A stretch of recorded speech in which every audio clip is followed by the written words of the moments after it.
Hello, and welcome to the 10th Annual Stop the Hate Award Ceremony. My name is David Schaefer, Managing Director of the Maltz Museum of Jewish Heritage. It is my privilege to be here with you tonight as we celebrate 10 years of Stop the Hate. We are proud that in 10 years, 30,000 students from 12 counties across Northeast Ohio have participated in Stop the Hate.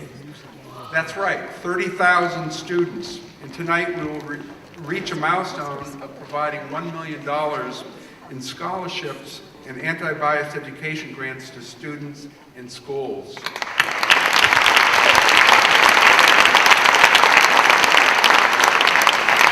Thank you to each and every one of you who make it possible for these students' voices to be heard.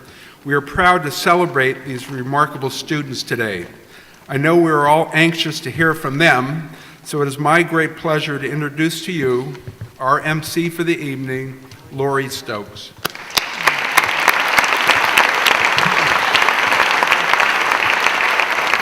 Thank you, David. Good evening to everyone. Before I start the program, we have a treat from these young people. Take it away.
This is me.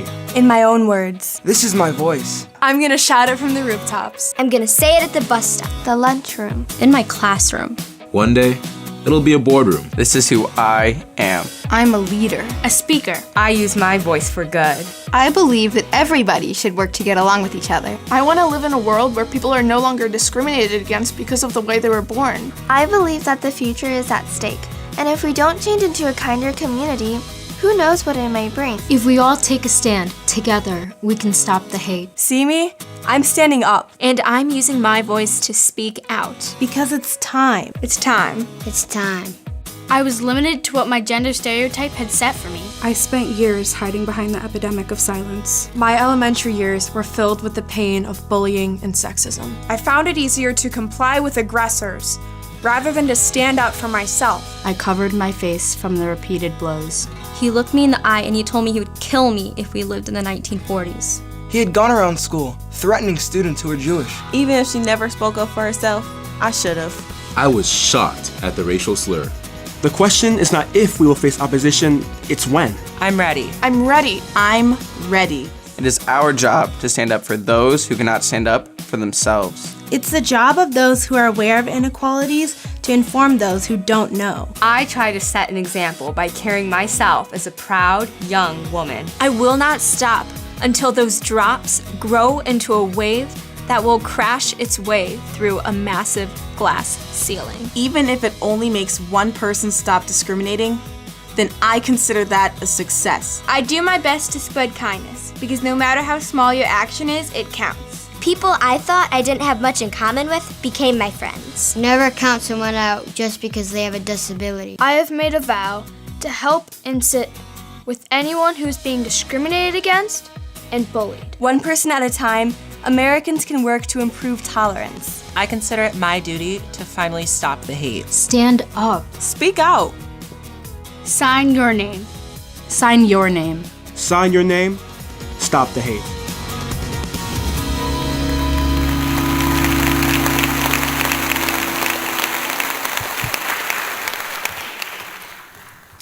Good evening once again. I'm Lori Stokes, co-anchor of New York City's Fox 5, Good Day New York. But I was born here. I am a Clevelander through and through. My father is Louis Stokes, the civil rights pioneer who spent a lifetime both in the courtroom and the United States House of Representatives fighting hate and injustice and racism, fighting for equality and diversity in education and business and housing and in healthcare and in life.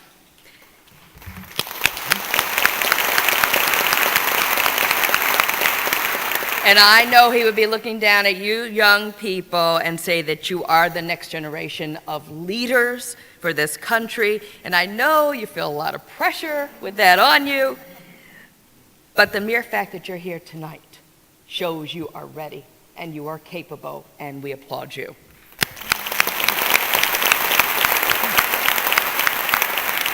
So I'm thrilled to be here tonight to help Milton and Tamir Maltz and the Maltz Museum of Jewish Heritage select their 10th Stop the Hate Essay Contest winner. First, though, I want to recognize and thank Newton D. Baker for sharing their original song, Why Hate, with us tonight.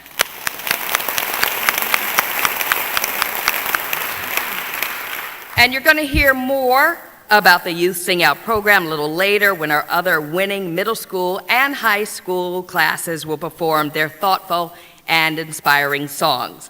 So now we're going to get started. Let's first silence all our cell phones. And just in case you didn't know, the Cavs won, 105-101. All right, so you're going to hear more from 10 forward-thinking 11th and 12th grade activists, so we don't want any distractions. I'm joined on stage today by museum founders Milton and Tamir Maltz, and the stars of the evening, the 10 finalists who, along with the 15 6th through 10th graders seated up front, and 3 schools are going to take home $100,000 in scholarships and grants and prizes.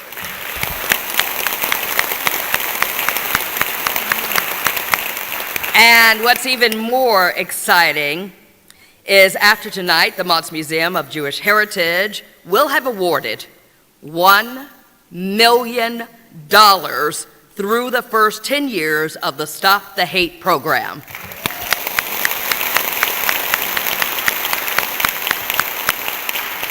And also on stage, we have Rachel Leffo, who is going to provide sign interpretation for today's program.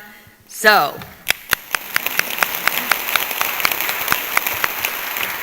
before we begin, though, I'd like to thank our wonderful Youth Speak Out sponsors who each support our mission to stop the hate. Dealer Tire, Metro Health, Nordson Corporation Foundation, and Northeast Ohio Parent. And give yourselves a round of applause for being here tonight as well. We're also thrilled to have the Horizon Science Academy U.S. Army Junior ROTC join us tonight. Now please stand as they present the American flag and the flag of the Maltz Museum of Jewish Heritage.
So, how are the winners selected? All 2,400 essays submitted this year were scored impartially by nearly 500 volunteer readers from across the country who used a points-based system and blind scoring. In other words, they didn't know the identities of the schools or the writers, only what's contained in the body of the essay.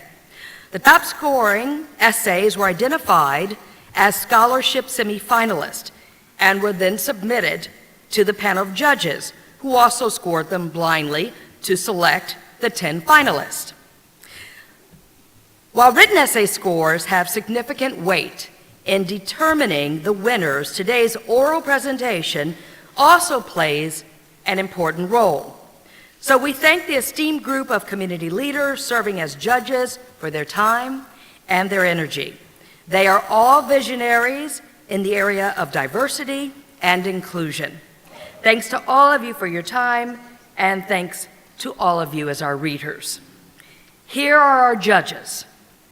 Tony Baker, President, PNC African American EBRG. Tony?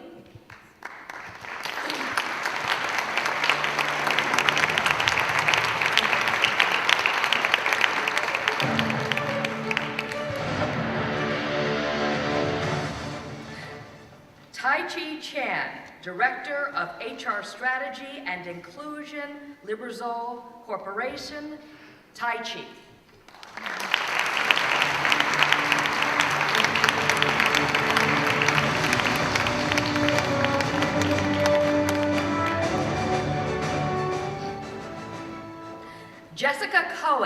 Managing Director, Community Relations, Jewish Federation of Cleveland. Jessica.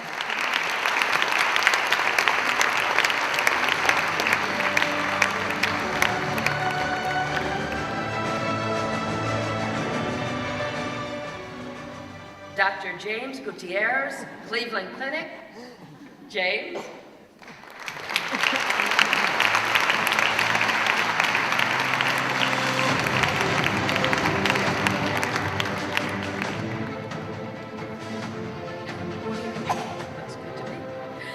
Phyllis Harris, Executive Director, LBGT Center. Phyllis.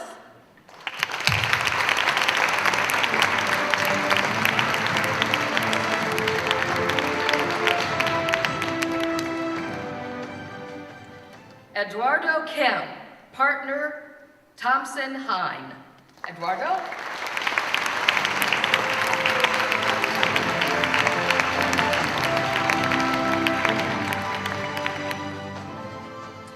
Cynthia Norwood, Executive Director, ARC, Greater Cleveland. Cynthia?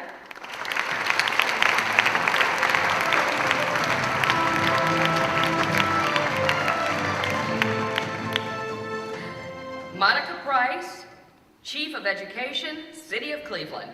Monica?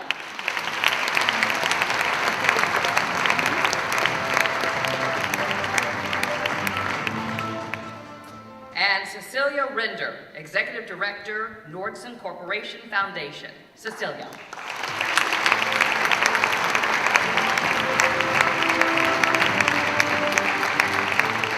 A round of applause for all of our judges and a big thank you. You may take your seats.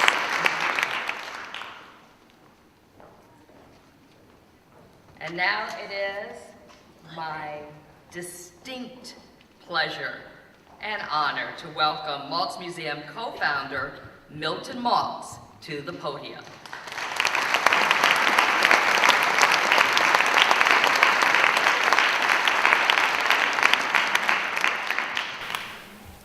Well, you already have the score, so we don't have to repeat that, but there'll be a few games coming up. You know, I'm always asked frequently, why did you and Tamar create and undertake this kind of project? Well, frankly, I was fortunate in that as a naval reservist, I was called to active duty during Korea, and I thought I was going to serve at sea. But I was sent to Washington, D.C. to work at the newly formed organization called the NSA, or the National Security Agency. We were code breakers, analysts, working to maintain America's security. But, and it's a big but, we were always mindful of the thousands of Army, Navy, Air Force, Marines, Coast Guardsmen and women who were killed in World War II, followed by the Korean conflict, and of course, Vietnam. Over 500,000 men and women died in battle, American citizens. Well, why do I bring this up now? Why don't we get current? So let's go to a small town in Georgia called Draketown.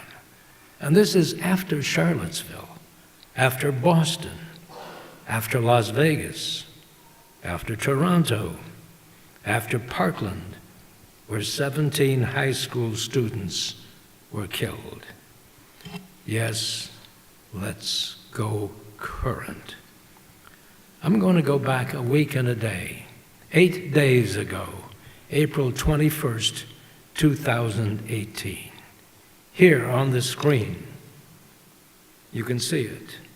Members of the National Socialist Movement, a neo-Nazi group. What did they do? They were holding a swastika rally and embracing racial hatred.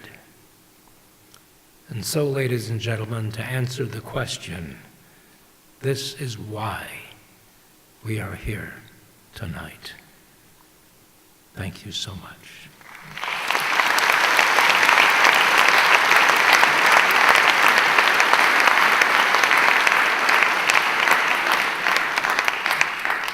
Lori, I think it's your turn at bat again. But you're going to stay with me, right? Oh, whatever you want. Okay. Don't go anywhere. I am thrilled to be here with Milton and with Tamar as co-founders of the Malt Museum of Jewish Heritage, on the way now to $1 million over a 10-year period. And you should know that the Maltzes have made incredible contributions to our cultural landscape, regionally and nationally. They founded the International Spy Museum in Washington, D.C., which will have a new home come the fall. Also, the Maltz Jupiter Theater in Florida. They were instrumental in the founding of the Rock and Roll Hall of Fame and the creation of Gallery One right here at Cleveland Museum of Art. They are committed to young people in the community and to stopping the hate and the discrimination.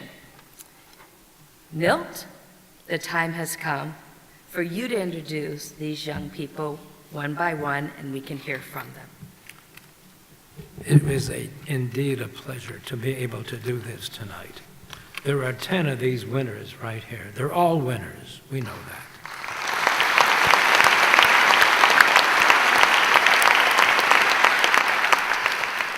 But what I'm going to do is suggest that we start with one and then keep going to do all 10. So the first one I have on my little sheet here is Maria Zhao. Maria, where are you, dear? Hi, come on. You want to get on this side? Or, yeah.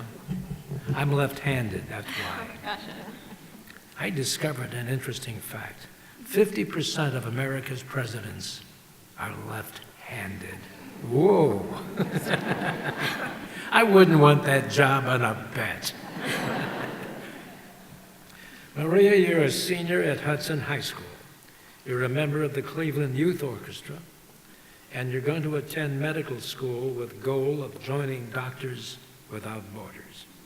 Before you give us your essay, I'm going to ask each and every one of you for a very individual question. Are you ready? Yes. If you could live anywhere in the world, Maria, where would it be? If I could live anywhere in the world, I would stay right here in Cleveland, Ohio.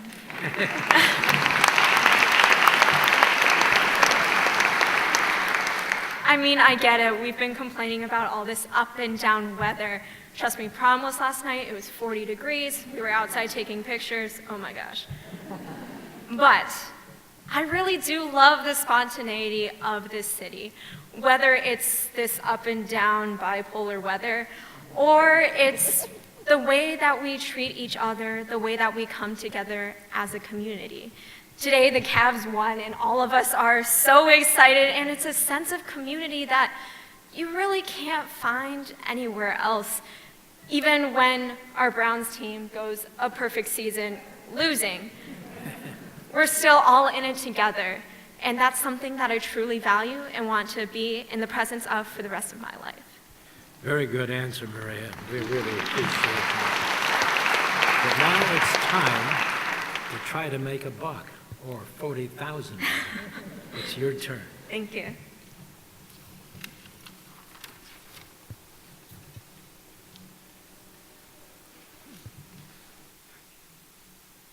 Although we were 8 years apart in age, my sister and I have always had a close relationship. Growing up, I idolized her and imitated everything that she did, from watching The Real Housewives to cussing at my computer screen, all by the time I was 10. In 2008, I blindly supported my sister at the dinner table as she argued for Obama against my McCain-loyal dad. And I nodded fervently and just as cluelessly when she ranted about the systematic sexism and impenetrable glass ceiling that women faced. But despite all this, I never understood the true weight of these topics. I had my first taste of reality, however, in my sophomore year of high school. That year, I auditioned to become an attorney on my high school's mock trial team. When I not only became one of the 2 top attorneys, but I also won the Best Attorney Award, I was ecstatic and confident that I would once again become one of the leading attorneys the following year. However, one day after school, I overheard my coach's conversation with the team captain discussing attorney selections. I was shocked to hear that my coach was considering replacing me with a new, inexperienced member to see if he would do better in competition as a white male. I could hardly believe what I was hearing. For the first time, I began to understand why my sister had so passionately complained about the lack of female partners in big law firms.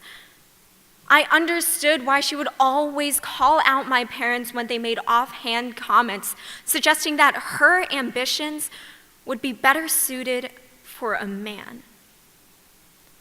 My coach's words had become a catalyst that morphed that metaphorical glass ceiling that my sister had so passionately described into something so much more concrete.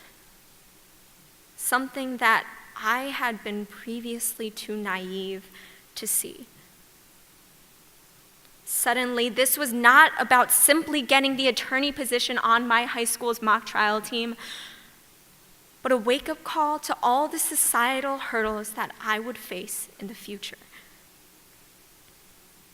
With this realization, I moved forward with a renewed sense of empowerment. I organized a group of teammates to speak to our school's administration about the sexism of our mock trial coach.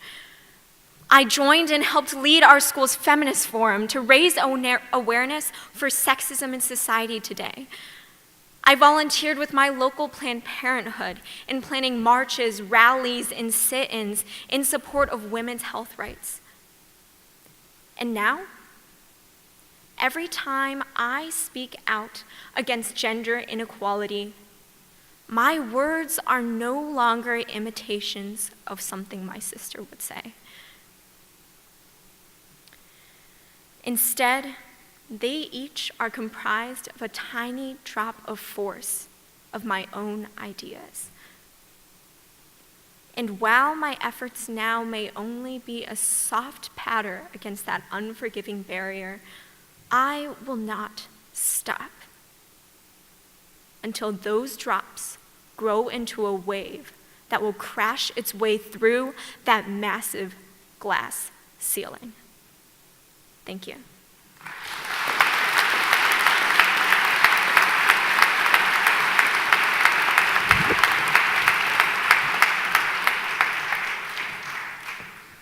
Maria Zhao, that was a wow.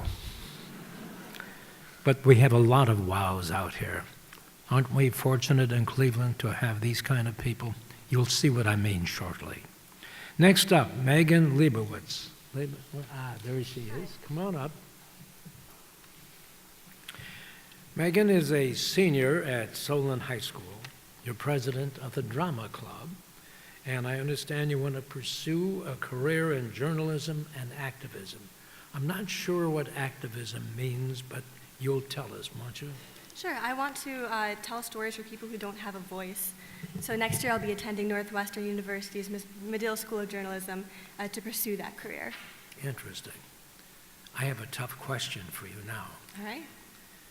Megan, how would your best friend describe you? My best friend would hopefully describe me as someone who's very caring and who will always ask them about their day and check up on them if they had a bad day. I try to support them with all their different extracurriculars, but I also try to make them laugh with terrible, terrible puns. Wow. Okay, you're up to bat. All right, thank you.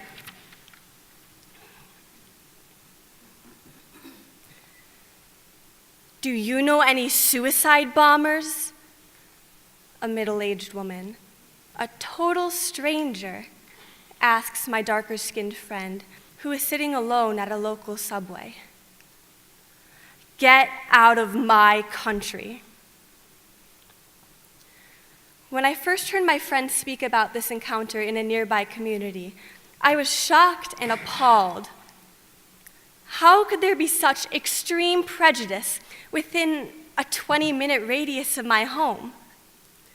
I am Jewish, but I have Jewish, Christian, Muslim, and Hindu friends. Why do people build walls between people who worship different gods? Religious differences never prevent me and my friends from getting along. To the contrary, our diversity prompts collaborative discussions about culture and belief systems. Why do cultural divisions drive conflict when beliefs are determined primarily by the randomness of where we are born? If I had been born in India, I would likely be Hindu. In Saudi Arabia, Muslim. Inside, we're all the same.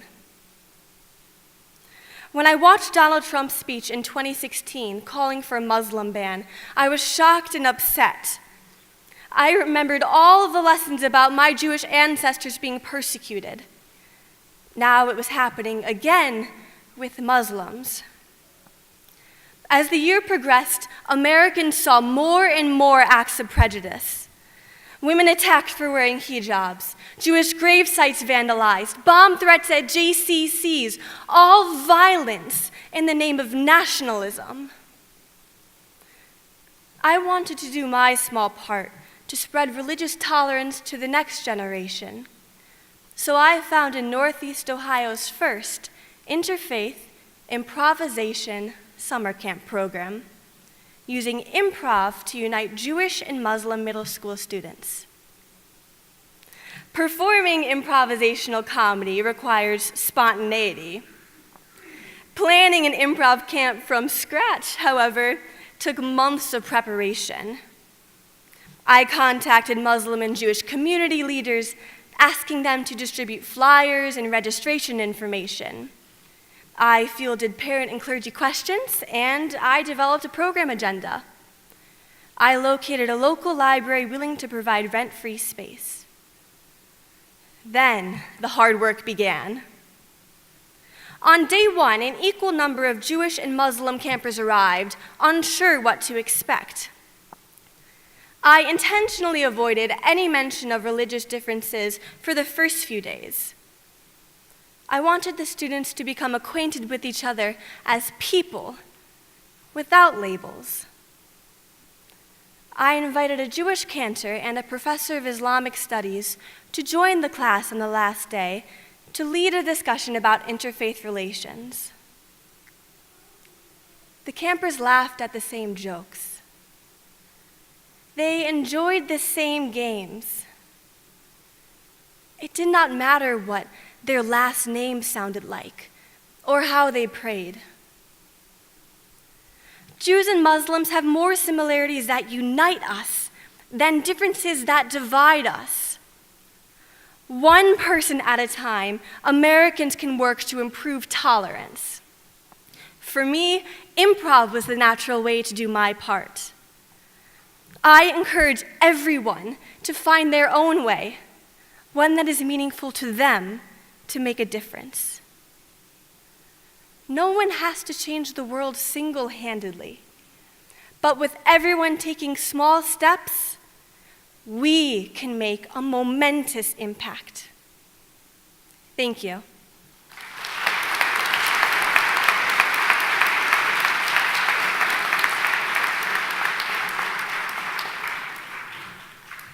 That was great, Megan. My degree back at the University of Illinois was in journalism, and you talk about going into journalism. We certainly need some old-fashioned what, where, and when in journalism, and get some facts on both print and media. Now we're going to hear from, and I hope I got this name right, Scholar, Radivojevic. Is that right or wrong? Close enough. Okay.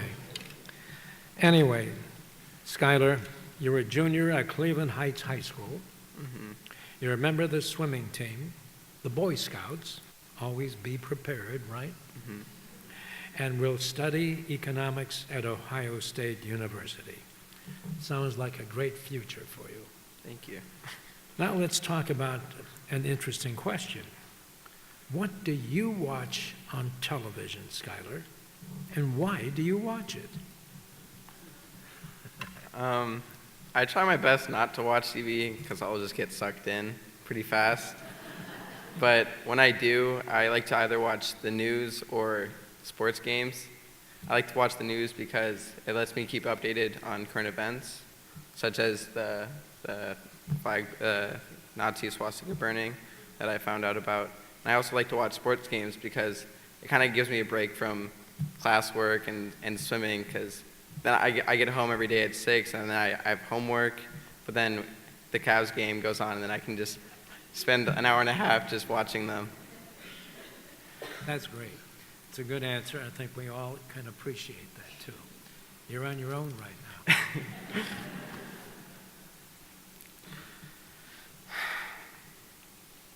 Get out of the shower. I don't want to take a shower with a gay guy. My teammate spit out these words after a grueling 3-hour swim practice. While his comment wasn't directed at me, I felt the hate behind his ugly words. The bully and his victim had swum side by side for over 100 hours, yet he acted now like they were mortal enemies. This absent-minded hate confused me, and I was temporarily dumbfounded.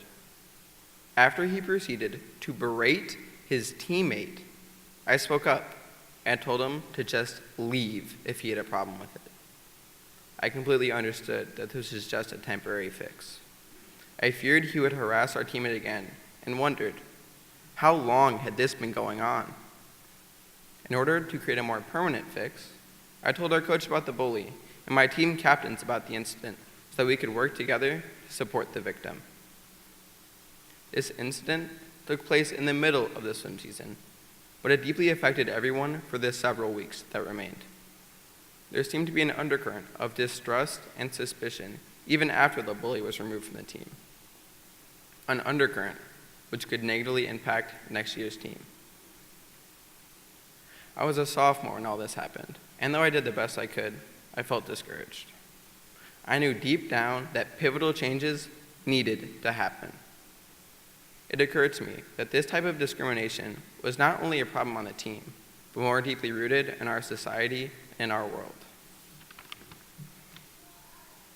My junior year, I got voted a team captain, and I now work hard every day to create a team culture devoid of discrimination. Everyone is welcome on the swim team. We actively engage students of other cultures, including exchange students with limited swimming skills. We are there to provide the support that each other needs to know that they are valued members of the team. Swimming is a team sport made up of a set of individuals who respect each other's differences. Without the bully on the team this year, we have become a social safe haven. This past fall, in order to create a more permanent way to help people who are often targets of discrimination, I created a garden at a local therapeutic preschool for children with emotional issues. This garden might not be able to stop the prejudice that they may face, but it does allow them the opportunity to learn the joy of helping other living things. Voices are tools that some people use to torment others for their uniqueness. Yet I now know that they also hold the power to help people in uncomfortable situations. If I hadn't said anything to my coach, then the bully may have continued to harass my teammate for an unchangeable part of his identity. It is our job to stand up for those who cannot stand up for themselves.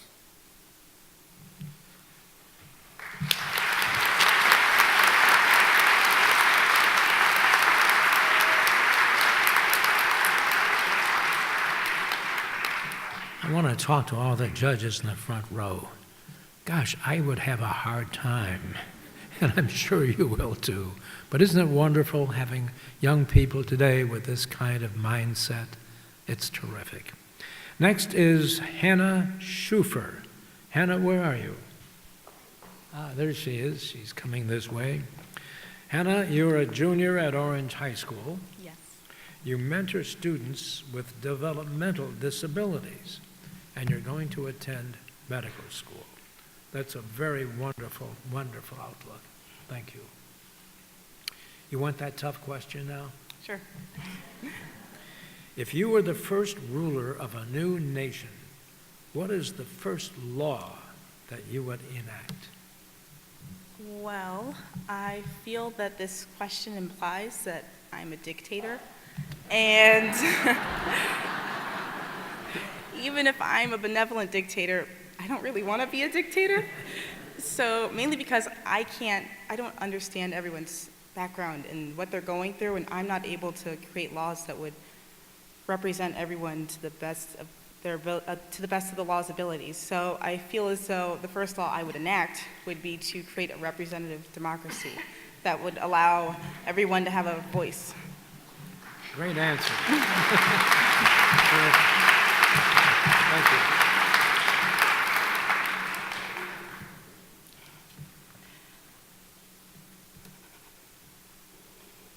Sounds of pure happiness rise from the depths of his belly and caress my ears.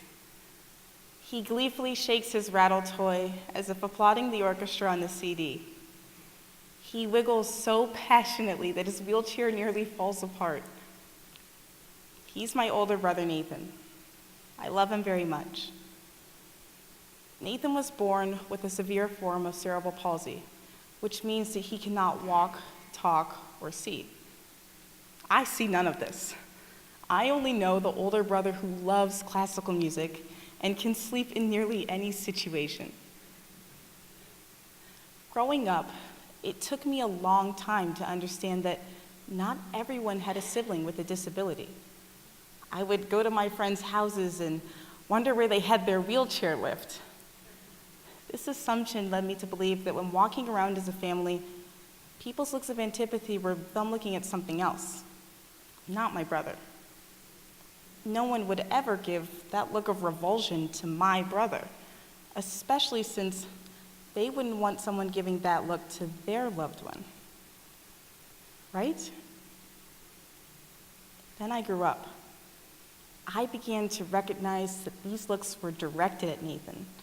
Grown adults would pretend not to see Nathan. How come people refuse to see the loving, playful person that I saw?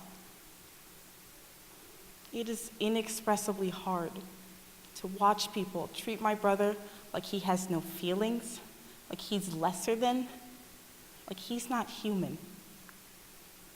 I soon began to realize that, like most forms of discrimination, people's preconceived notions had blinded them from the truth.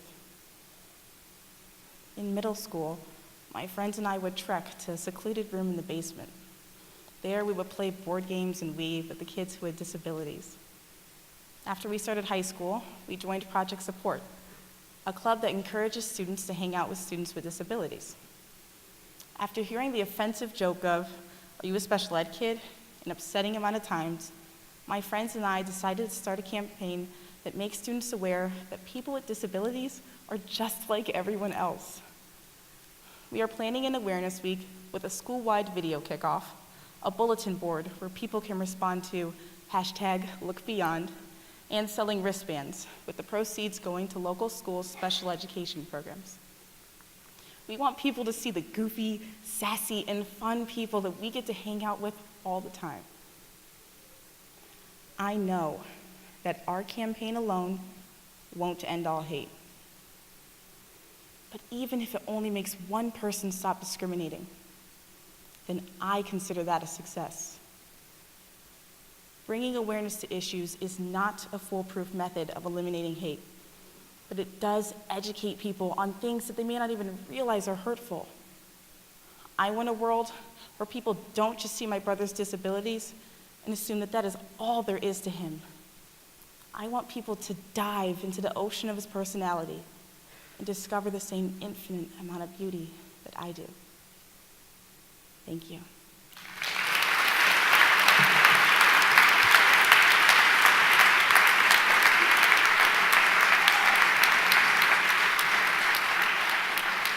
Thank you, Hannah.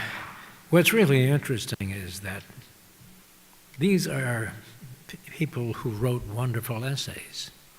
But on top of that, look at their verbal expression and their ability to communicate verbally. To do both is highly, highly respectful, and it's wonderful. I've got the fifth one here, and the name is Dahlia Moskowitz. Dahlia, where are you? I'm right here. Good for you. You were a junior at Fuchs Mizrahi. You're a captain of the varsity soccer team. Yeah. And you haven't been hurt yet. No, not yet. One more year. And you're going to attend medical school. So that's an outstanding potential career, is it not? Yeah. Look forward. Are there people in your family in medicine? Yeah, a lot of them, actually. There you go. Okay, you ready for the question? Yeah. In your not so humble opinion, what is your most likable quality and your least likable quality? Well, I think that my most likable quality is that I'm a sister. A big sister, I'm a young sister, and I'm also a twin sister. And I think that the different roles that I play in this family, both as a listener and as a mentor and sometimes even as a partner, have helped me shape who I am today and will hopefully help me shape who I want to be in the future.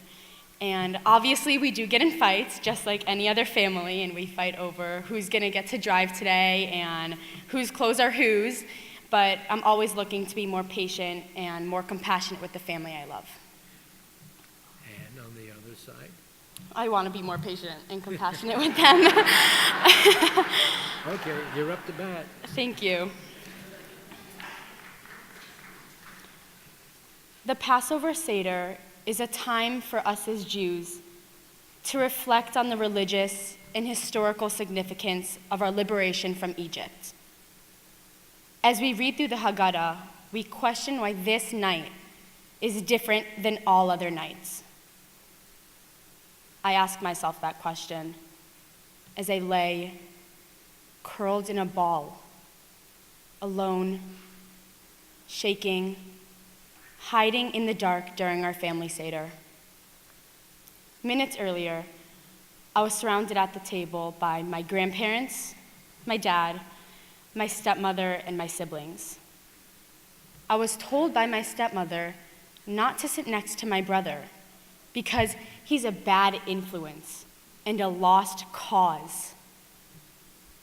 I know she's referring to his sexual orientation. My brother is gay. When these painful words were spoken publicly, all eyes turned to my brother. His head was down, tears falling down his cheeks. There was silence at the table, and the silence was unbearable.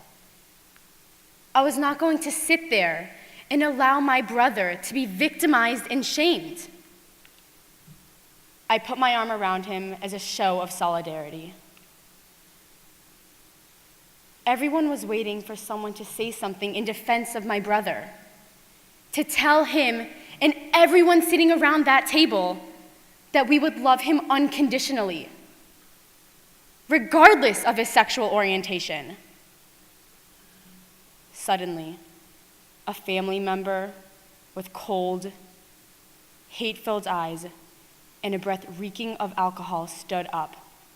He yelled at me to move away from my brother, and I felt a painful, burning sensation across my cheek, and I fell backwards. I covered my face from the repeated strikes. Why was this night different than all other nights? Why was I struck? Why didn't anyone else stand up for my brother? Why was there silence? Why was there hatred? I was embarrassed. I was heartbroken. I was devastated. I've always tried to respect my elders. How could I continue to honor this family member when he caused physical harm to me and emotional harm to everyone sitting around that table. The bruises may fade, but the emotional scars will never heal completely. My eyes were open for the first time. My conscience was awakened. I decided to dedicate my life to educate others about discrimination. I decided to pursue a career in medicine to help people cope with their emotional and behavioral disorders. This past summer, I conducted research at the Cleveland Clinic Summer Internship Program, and this coming summer, I will be undertaking more research at Case Western Reserve University. I never want another child to endure the pain that my brother and I experienced at that dreadful Seder. My Passover Seders will now have additional significance. They will convey the message of respect, acceptance, tolerance, compassion, civility, sensitivity, and forgiveness, a love without name-calling and without violence, a love for a gay son, brother, or grandson, freedom to celebrate and embrace our differences. Thank you.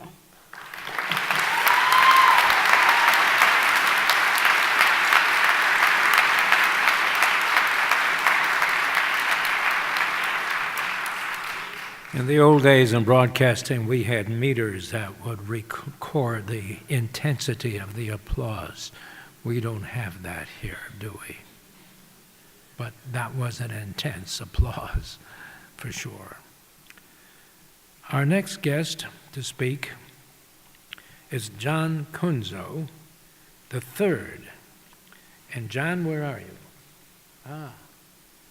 Come forward. I almost don't recognize these kids because when I first met them, they were wearing jeans and T-shirts, and all of a sudden they've grown up. John, you're a senior at Gilmore Academy. You're a member of the National Honor Society, and you're a member of the Black Student Alliance and debate team. And you're going to study, going forward, political science. That's a full plate, and I'm sure you're going to find it challenging. All right, here's your question of the day. Do you have a mentor, John? Someone who's guided you that you respect? If so, tell us how it impacted your life. Well, I think I have two mentors, my mother and my father. They've instilled the values in me that I carry with me today, and they've taught me a lot about the world. And without them, I wouldn't be here.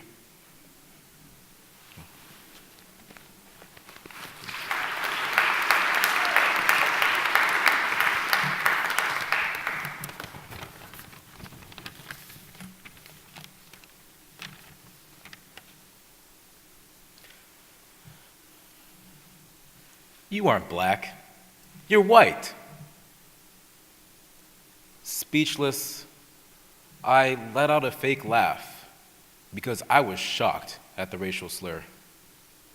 After all, these are my friends. Growing up attending prestigious private schools, I have grown accustomed to brushing off racial insensitivities. The occasional fried chicken and Kool-Aid joke is commonplace to me. It goes in one ear and out the other. I've even grown thick-skinned to naively racist questions, such as, what happens to your hair when you're in the shower? And can you only say N-I-G because you're half? However, when called white because I do not fit my friend's image of an African-American male, I was taken aback. The image my peers think of promotes gun violence, profanity, and drug use, all blending to pervert an uneducated person's idea of blackness. So, because I do not participate in these endeavors, I'm thought of as white. Genetically, I'm biracial, and I'm proud of it. I am too dark to be Caucasian, and African Americans often ostracize me once they realize that my father is white. However, my mixed background was not the basis of the initial insult. Rather, it is my passion for excellence and success, academically, culturally, and socially as an African American. As a senior in high school, I had hoped that this would no longer be a problem for me. Students are mature enough to know that African Americans are not cookie cut into rappers, but instead aim for higher standards. Most want to go to college, be well spoken, and have the desire to succeed. But somewhere between these polar opposites, the idea of a black man has evolved into no more than a thug. To the people that believe that, I wish to tell them, being black is a race, not a lifestyle. Same as being white, Asian, or Hispanic. At my school, I aided a teacher in forming a group for African American students to gather and discuss problems. When non-black students heard about the club, they laughed, then undermined the club by joking of creating a white student alliance in retaliation. What my classmates failed to realize is that the club is not for any one race. It is a support group for any student dealing with racial insensitivity. It is for the experiences we share, like mine, that people throw at us every day, with or without intention. Although the Black Student Alliance has been established, I would like to go further in debunking racial insensitivity among classmates and peers in other schools. Through something as simple as a talk by a diversity coach, such as the well-known Eva Vega Olds, who I heard speak at a leadership summit. Positive steps could be made, advancing empathy in school communities. The ultimate goal is to not have to brush off hateful comments, but instead share a refreshing glass of Kool-Aid with peers, enjoying each other for who we are, not what we look like. Thank you.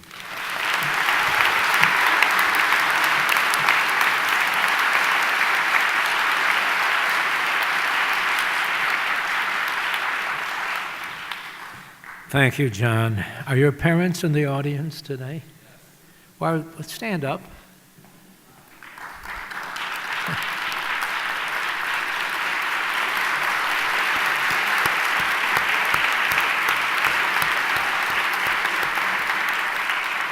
John gave you a wonderful, wonderful comment when he said, "You were my mentors." Very, very special. Well, we have number 7 up now, Peyton Lunder. Peyton, where are you?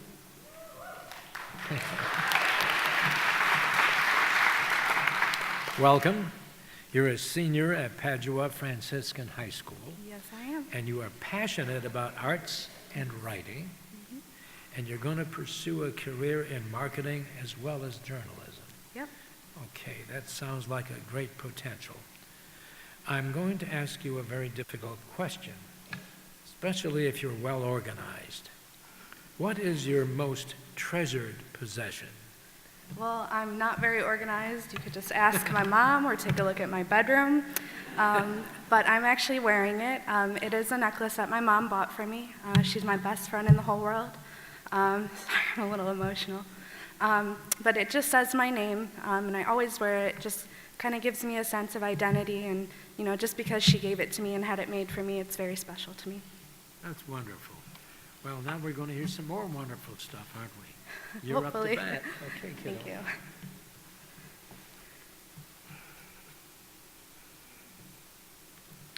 In my life, I have experienced profound obstacles that have taken immense personal strength to overcome. I have experienced abuse and injustice at the hands of someone who was supposed to protect me from them. From the time I was 3 until I was 12, I was sexually and mentally abused by my father. I was told that no one would believe me if I tried to tell them, or that people would think I was stained, like it was my fault. I was silenced, and I was robbed of a childhood that I might have had, and it took me 9 years to tell anyone about the abuse for fear of what might follow. When I finally told my mom what was happening to me, my entire world changed. I went through a period of my life where I felt extremely lonely. I moved to a new school with new kids and teachers, and I didn't know anyone. I missed my old friends, my old routine, and even my dad.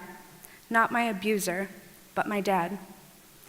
It took me a long time to find the strength within myself to speak out about the injustice that was happening to me and to forgive my dad for what he did. I went to many different therapists and talked with them one-on-one, but I still felt alone. It wasn't until I started going to a summer therapy group with other girls my age that I started to open up. I felt like I had finally found a place where people understood me and where I could speak openly.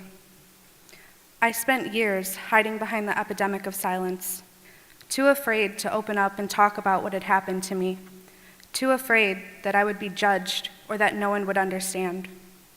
Little did I know there are millions of people all over the world who have felt the exact same way that I did.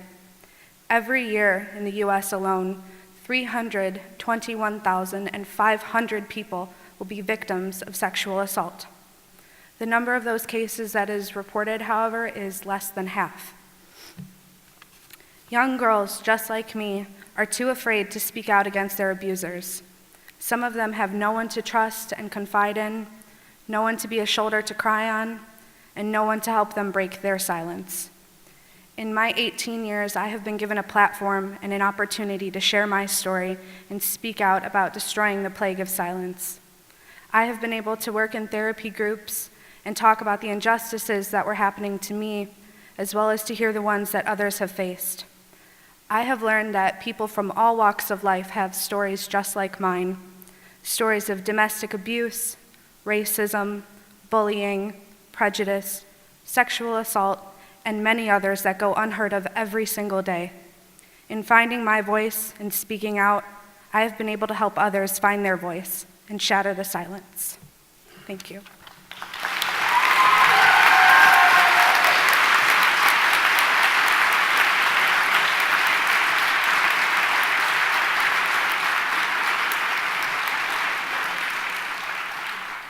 Hayden, I think every one of us in this audience will say you have outstanding courage. We thank you very much for being so open.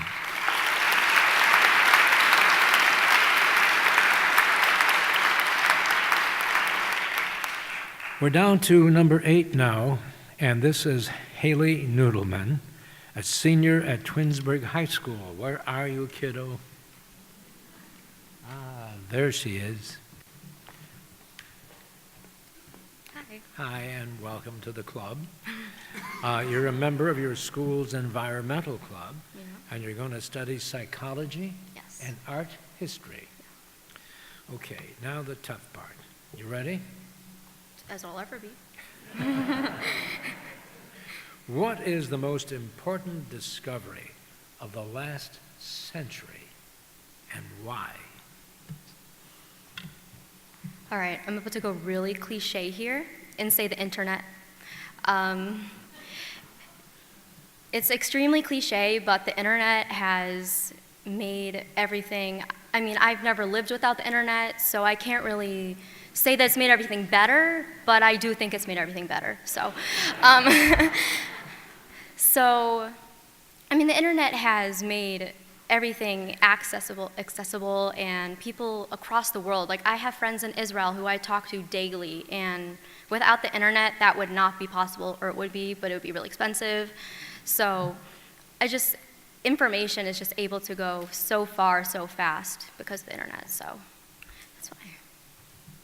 It's fascinating how you guys can return a crazy comment and question like mine and do so very well. They don't have these questions, so there you are. Thank you. Thank you.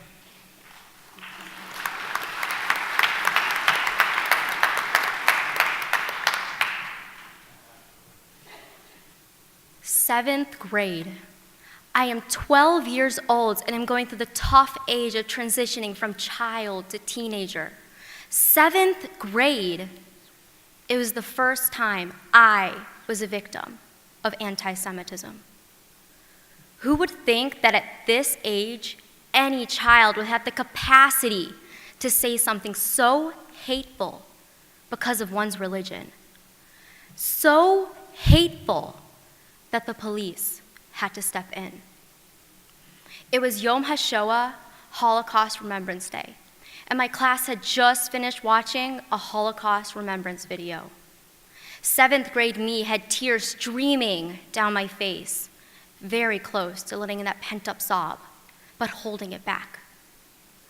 After class, as I walked to my locker, a boy I have known almost my whole life, a boy who lives on my street and rides bikes with me in the summer, said something I will never forget. He looked me in the eyes and he told me that he would kill me, that if we lived in the 1940s, he would put me in a gas chamber and make sure I died a painful death. I stared at him with tears in my eyes and questioned if I heard him correctly. He keeps taunting me, but I hear none of it. I am too busy trying to hold myself together, feeling my heart shred into pieces. Finally, after what felt like years, a teacher stepped in. As he was taken to the principal and I was questioned, I vowed to myself to do whatever I can to prevent this from happening again to some other child.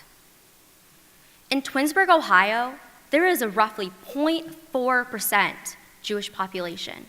For me, this means that the majority of people around me do not know much about the Jewish religion. Over the years, my vow to not let something like what I experienced happen to someone else seemed untouchable. I felt as though there was nothing I could do except educate the people around me, letting them know if they're saying or doing something offensive. I was not able to do anything on a larger scale until I See Next. I See Next is a group through Akiva, a Jewish education center of Cleveland, in which students learn about the history of Judaism, Israel, and more. I am in my second year of I See Next, the project stage, where the whole year is used to use our knowledge to do something significant. I am part of the Anti-Defamation League, otherwise known as the ADL. In this group, I am learning to facilitate a workshop on dealing with anti-Semitism, not how to prevent it, but how to respond. I have been using my knowledge and skills from this group to help others around me, younger and older. Before I joined, my vow is to never let someone feel the hate of anti-Semitism again. But I realize it is not going away. To change the world, I need to work from the inside out. Thank you.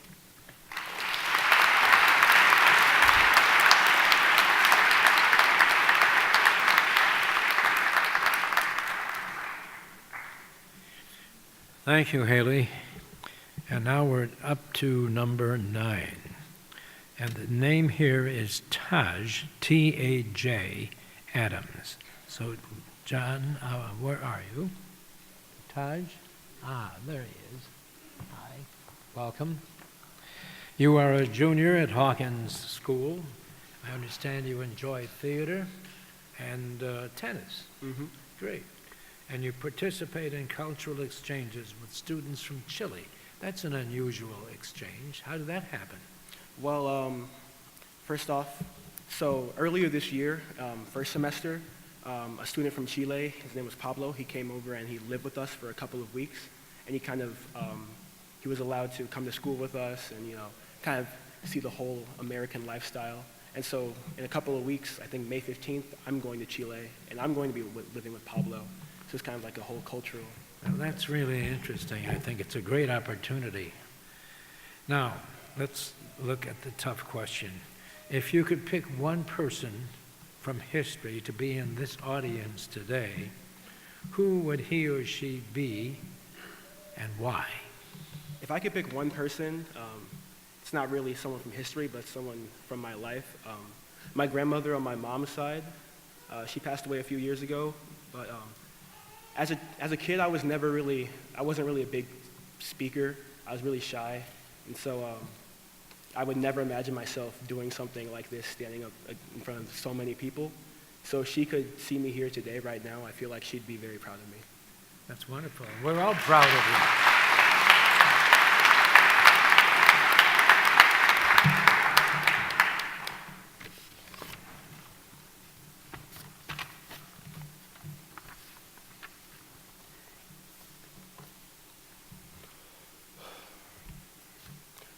Growing up black in an upper-class white private school is a truly unique experience.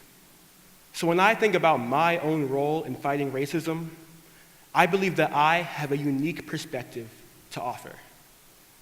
And the more I have thought about it, the more I realize that simply being black in America is an opportunity to fight the web of racism. There is a very popular stereotype that black people, especially black men, are ill-tempered, aggressive, and quick to engage in mindless violence. However, from my short 16 years in this country, I can say that this notion cannot be further from the truth. For blacks, the question is not if we will face opposition, it is when.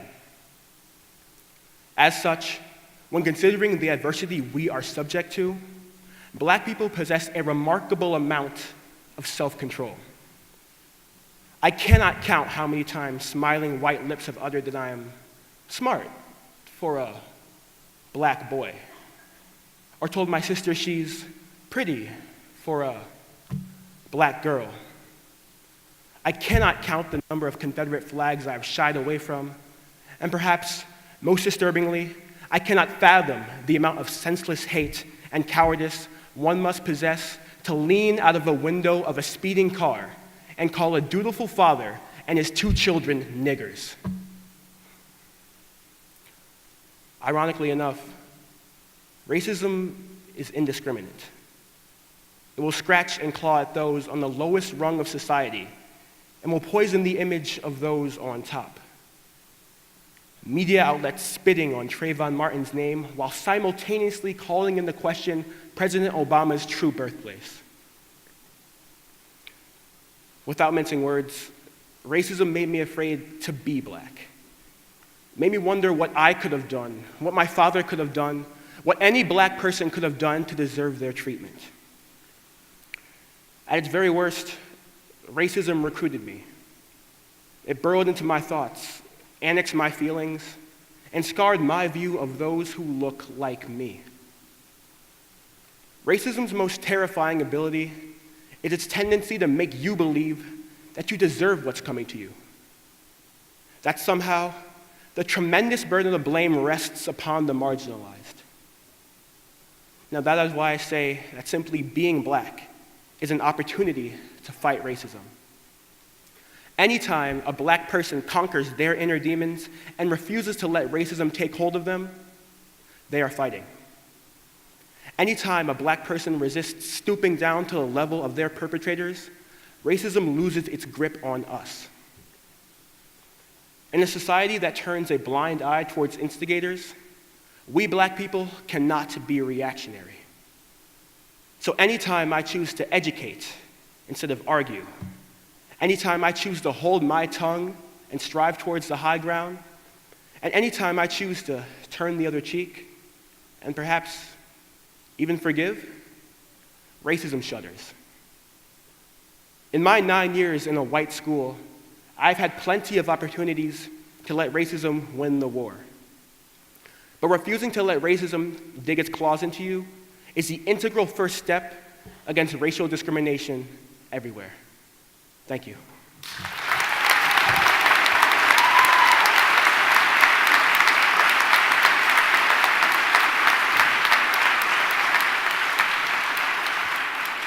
Well, judges, it's going to be more and more difficult as these things go on.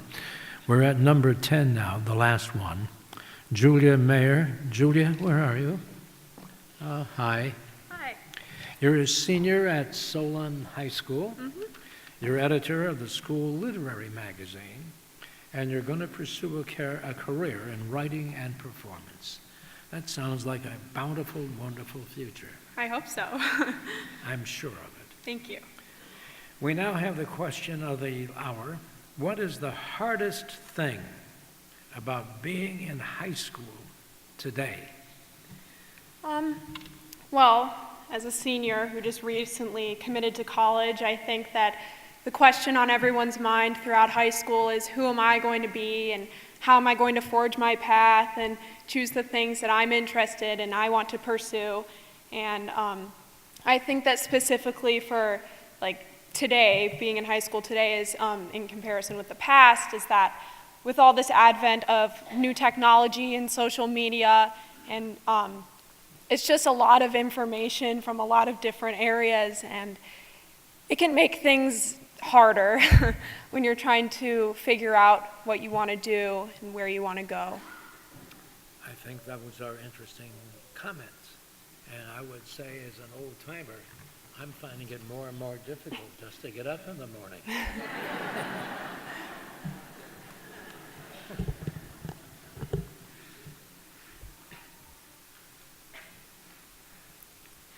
Their glares were darts in my side.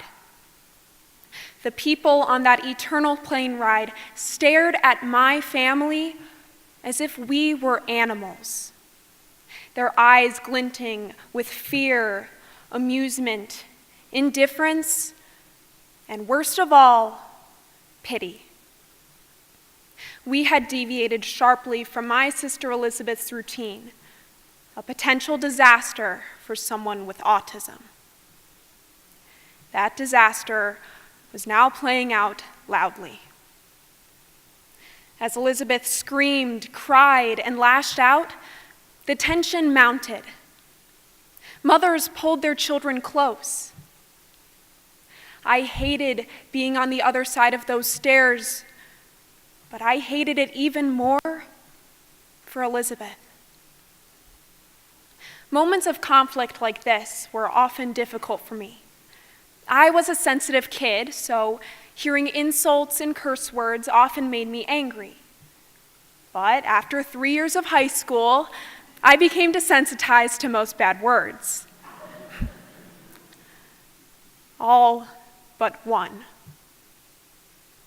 When the word retarded is tossed around as a diss, I physically recoil. My life experience tells me that that connotation cannot be further from the truth. I've watched Elizabeth sort through the emotions of typical people better than most typical people can. Day after day, she tries harder at life than anyone I know. It is the belittlement of people with special needs like my sister that has inspired me to take a stand. Ironically, it was barely verbal Elizabeth who taught me how to use my own voice for good. In my childhood, I often found it easier to comply with aggressors rather than to stand up for myself. That is, until one day when I heard a kid slide next to my sister on the school bus and hiss insults at her, including the R word. This boy was taking advantage of my sister and using her as a defenseless punching bag for his repressed emotions. For once, I stood with no fear shaking my bones, and I planted my hand firmly on his shoulder. Retarded doesn't mean stupid. My sister is smart and caring, and it doesn't do you any good picking on her. So please, Stop. As he scurried back to his seat, I felt strong. I hadn't stooped to his level by retaliating, and somehow that felt right. When I climbed back to my seat, my head was swirling with realizations. There is a power in calling out injustice. I have a voice. As years passed, I became more convinced that the truth can stand alone, that insults, commonplace though they may be in high school, derail us from intelligent conversation and block us from really understanding one another. I continue to fight ignorance about the harmfulness of the R word by simply educating my peers. Whether it be teaching strangers about ableism through my school's Girl Up chapter, or simply reminding passerby of the implications of their words. My crusade against hateful comments pays off every day in my community. I live for the moments of social progress I see in our toxic world. It's like when the older sister in me lights up when Elizabeth defies expectations. With love and empathy as our shield, I have a feeling that those darts can't hurt us anymore. Thank you.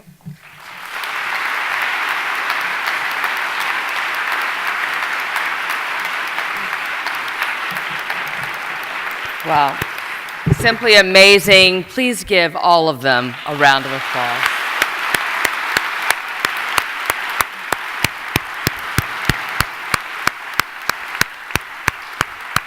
Our judges have a very tough task ahead of you. All right, so while everything is being tallied, before we welcome the 6th through the 10th grade winners to the stage, our team of accountants, the public accounting firm, RSM, is diligently working to tally the judges' scores. So in the meantime, we're going to hear original songs from 8th grade students at Newton B. Baker School of Arts and students from Cleveland Heights High School. Thanks to grants from the Abington Foundation, the Brewing Foundation, the Char and Chuck Fowler Family Foundation, Martha Holden Jennings Foundation, and the Nord Family Foundation, more than 1,200 students in Cleveland Metropolitan Schools, Lakewood City Schools, Cleveland Heights, University Heights, East Cleveland, Lorraine City Schools, Midview, and Oberlin expressed their collective ideas on stopping discrimination and hatred through music in the 2018 Youth Sing Out Contest. Roots of American Music, a local music education nonprofit, went into the schools and worked with students to write and perform original song lyrics. You heard earlier from another Newton D. Baker group who tied for the first place in the middle school competition. Now, join me please in welcoming our second group of students from Newton D. Baker as they sing their original song, Keep History Alive.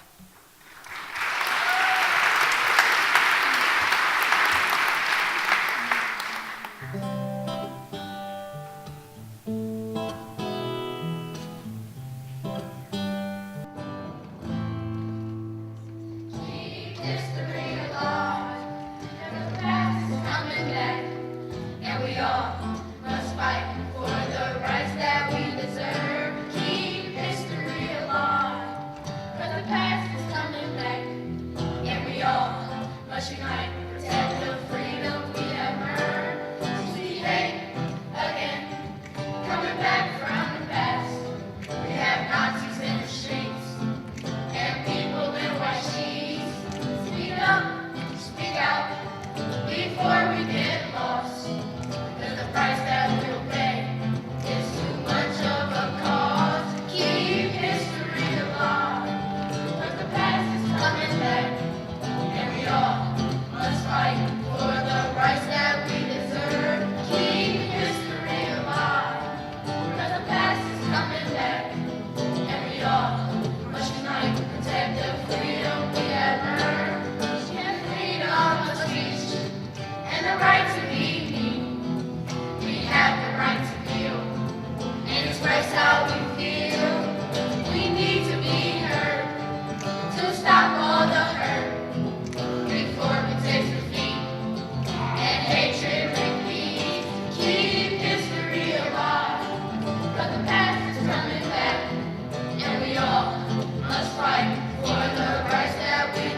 Thank you. And I'd like to welcome our winners from grade 6 through 10. These young people are our future. And students, of course, we hope to see them back here as the top 10 finalists. So each knows he or she is a finalist, but they do not know until their names are read what prize they've achieved. The first place winner from each grade level will receive a $400 prize.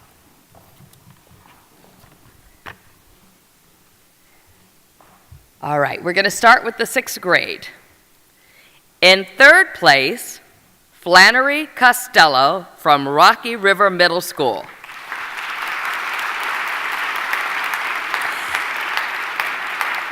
In 2nd place, Isabella Kovacs from Rocky River Middle School.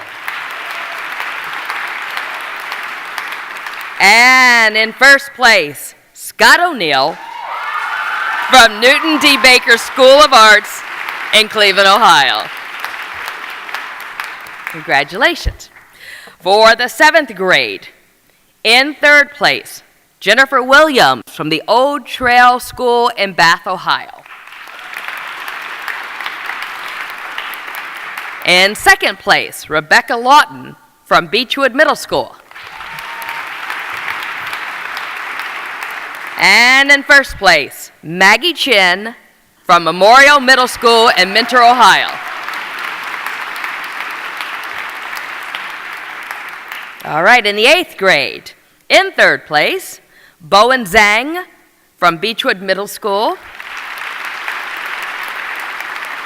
In 2nd place, Alexandra Holtz from Chagrin Falls Middle School. And in 1st place, Alana Rouse from Rocky River Middle School.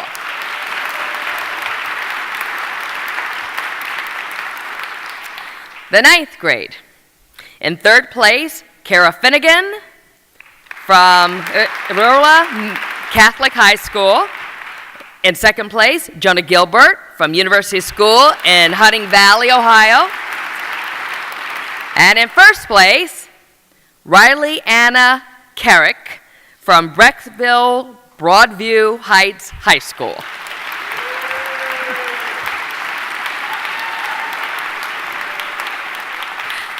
And in the 10th grade, in 3rd place, Ania Hunter from Whitney Young School in Cleveland, Ohio. In 2nd place, Emmy Cummings from Laurel School in Shaker Heights.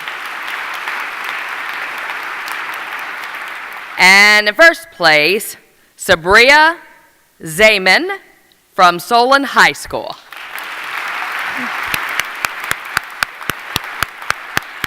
And congratulations to all of you. Good job. Now, before we let you go, come back up. Before we let you go, we want to hear from some past winners and finalists as they share how Stop the Hate contest impacted their lives.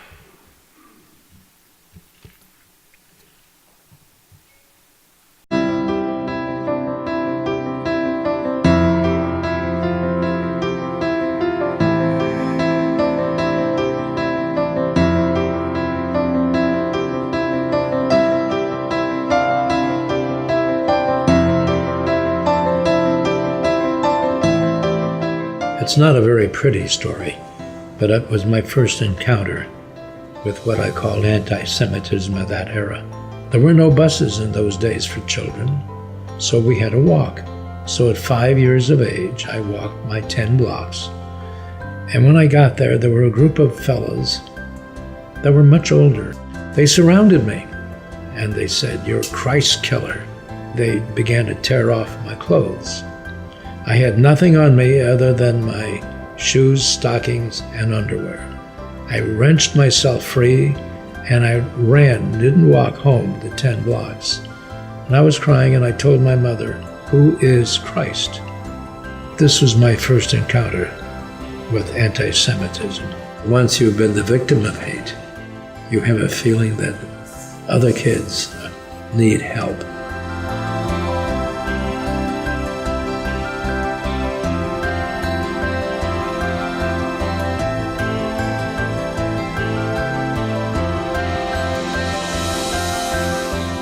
It's hard to trace all of the ways that Stop the Hate has impacted my life. Definitely, there are many, many ways. I feel really privileged to know that I'm at university based on a scholarship that values peace and justice and interpersonal kindness, of all things.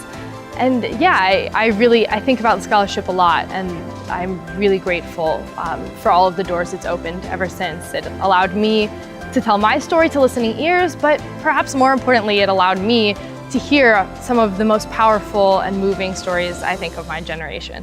Everyone has a story and a voice and should really be able to share that with the world. Anything that you do to stand up for what you believe in will leave an impact. There is no limit to what our words can do, and Stop the Hate helped me realize that. I'm working on this motivational how-to guide for students on how to get through bullying, and I'm dedicating it to the Stop the Hate Youth Speak Out. Every single other person that I met after winning the scholarship, I thought about their stories, and I think it made me a much more compassionate, empathetic person. Being the first winner, I was very lucky to get a huge financial boost on my future. So I was able to graduate without the burden of student loans, which financially has helped me a lot, but it also changed my life kind of in that labeling myself as an upstander and making sure that that's kind of a core part of my identity and who I am. I get to actually go to school and just focus on school and not focus on the financial stress that I'm going to put on my family or anything like that. I can just be a good student. There was just a multitude of people that I met and got to connect with that it just really opened so many doors for me. It really helped me to be a leader and helped me to be a better person with strong, fierce moral obligation. Impacted me by making me think about myself in a different way and thereby being able to show myself in a different way to everyone else. I want to congratulate all of them, and we wish you all the best of luck. All I can say is, you're great. Amen. Milt and Tamar, thank you. Milt and Tamar, thank you so much for everything that you do. Thank you. Thank you. Thank you. Thank you. Thank you. Milton Tamar, thank you. Thank you. Thank you. I can't thank you enough. You've changed my life. You've changed the lives of so many people my age, so many people wanting to make a difference, and you've allowed us to know that we can make that difference. So thank you.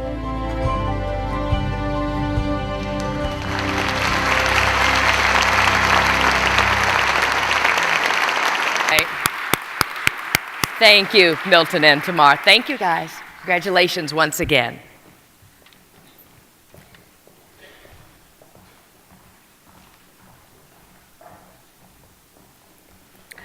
Well, in 10 years, the Maltz Museum will have granted $1 million primarily to students. This year, 6 schools will receive grants for anti-bias education so they can further their participation in Stop the Hate, to educate students on a school-wide basis and make positive change in their communities. We're going to present 3 of those winners now. Congratulations to Newton D. Baker School of Arts, who had the highest percentage of essays submitted, earning their school a $5,000 grant. Wendy Rose Gelling, come up and accept the award, please.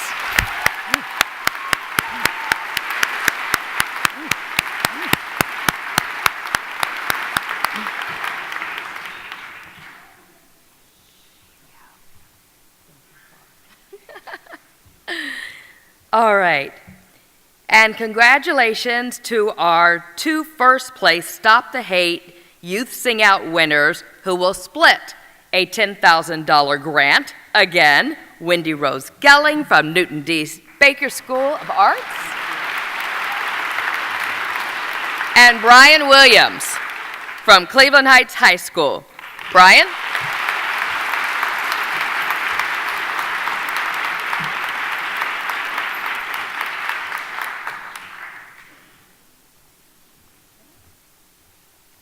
Congratulations to both of you.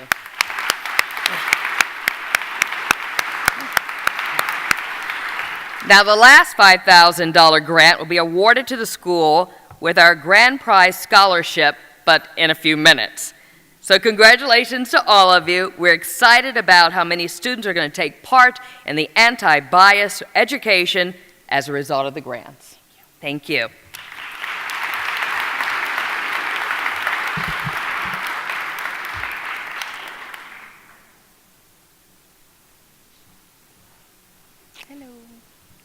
All right.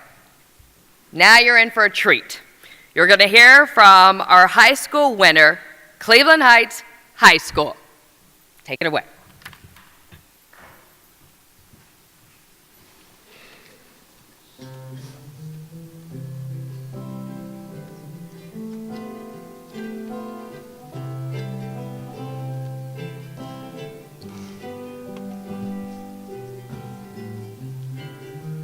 Words on the wall, they tell us see something, say something. But when we do, the real question is, when are we going to break the silence and do something? Yeah.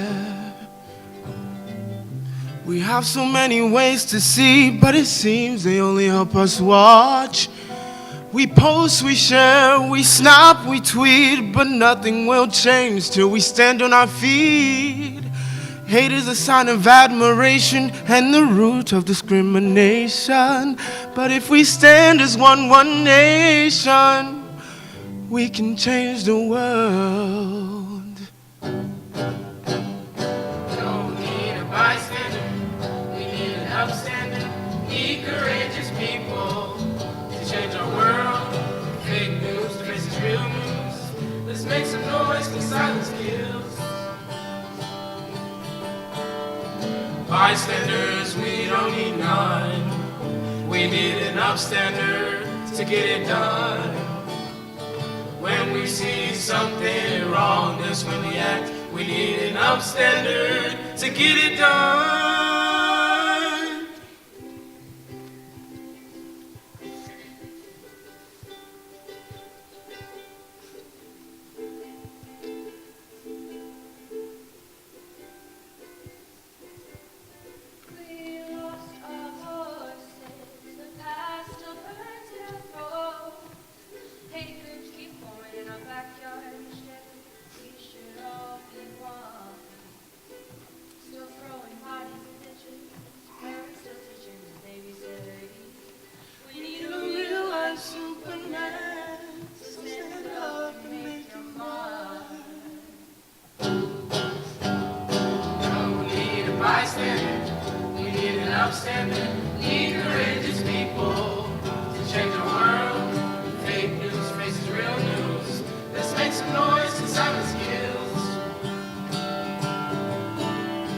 Bystanders, we don't need none. We need an upstander to get it done. When we see something wrong, that's when we act. We need an upstander to get it done. Bystander, we need an upstander. Need courageous people to change our world. Fake news faces real news. Let's make some noise, cause silence kills. Bystander, we need an upstander. Need courageous people to change the world. Fake news, this is real news. Let's make some noise, cause silence kills.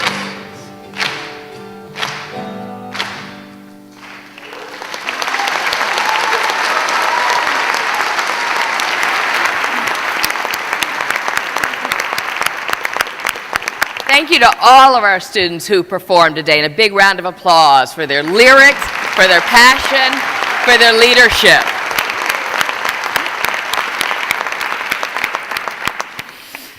All right, everyone, time to hold your breath, because Lawrence Tersch from public accounting firm RSM, now bringing out the sealed envelope.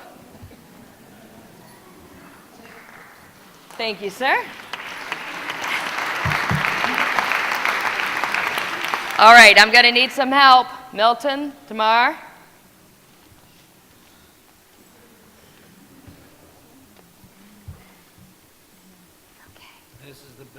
This is the big moment.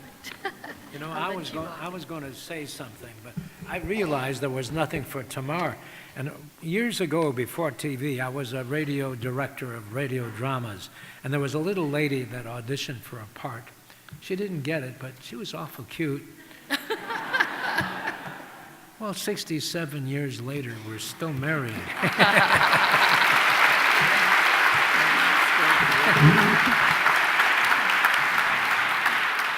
She now has a part.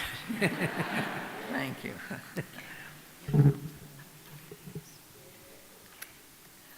All of you are winners. You and your family should be very, very proud. And Milton and I are also very proud of every one of you.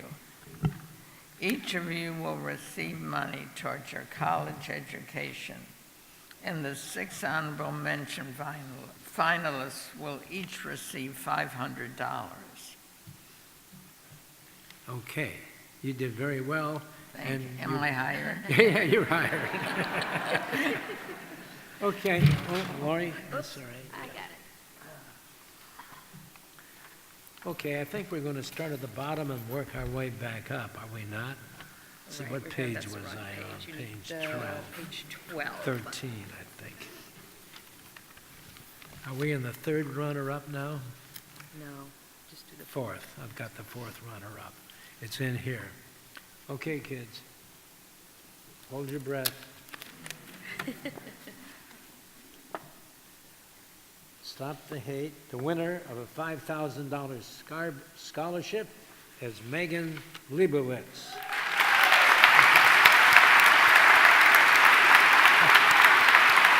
Give her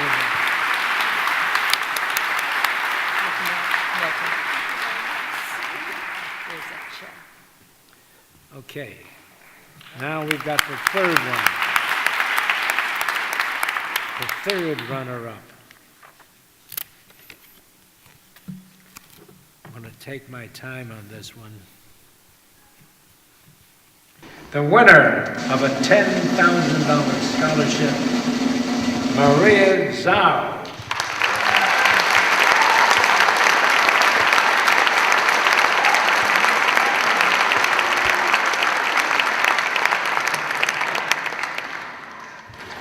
Okay, we're down to number 2, are we? You are. There's number 2. Number 2, thank you, Lori. By the way, Lori's dad was one of the finest members of the United States Congress.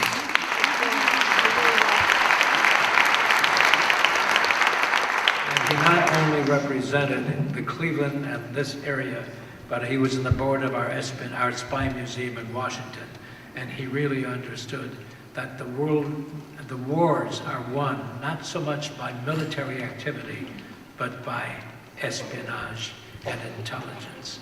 And he was terrific at it. Thank you, Milton. The winner of a $15,000 scholarship is Dahlia Moskowitz.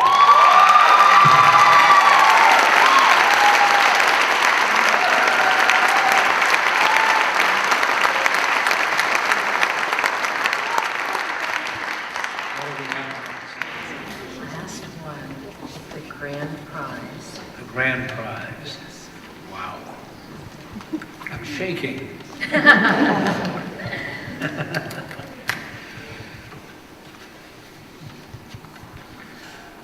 I believe this is $40,000.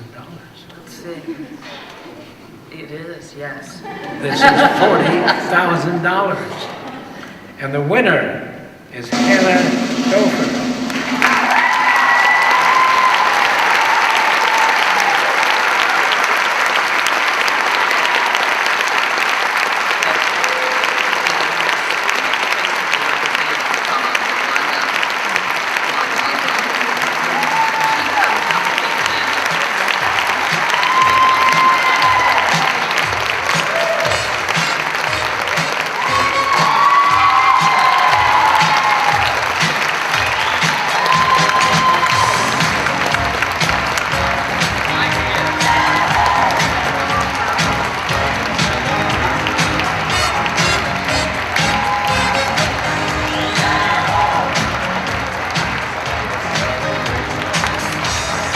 Come on, guys, they're all girls.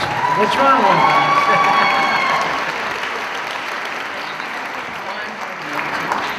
them? This was for and that final prize that we also talked about, 2018 School with the grand prize essay winner and $5,000 anti-bias education grant recipient is, we need a name.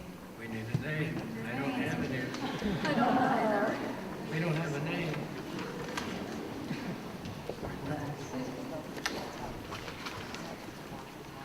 Does Hannah get it or Wanda Marwaha along with Hannah? So, yes. Wanda, are you here?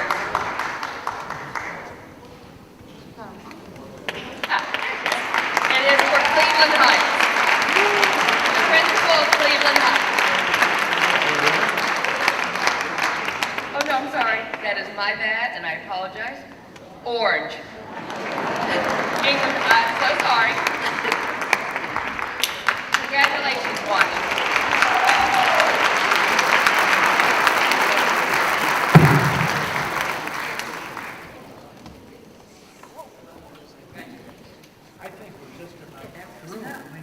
Well, thank you all.